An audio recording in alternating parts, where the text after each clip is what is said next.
Terrorist raised his sighting device and locked onto the U.S. president's private jet. He then retrieved a surface-to-air missile and fired it at the aircraft, which swiftly headed toward its target. The aircraft detected the incoming missile and was preparing to release chaff, but the computer screen suddenly went black. The bodyguard, sensing danger, immediately notified the onboard security personnel.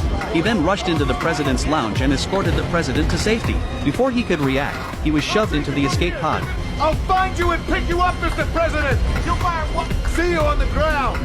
The bodyguard closed the hatch, pressed the launch switch, and sent the escape pod out of the plane. All the security personnel then jumped out of the plane, but their parachutes did not open.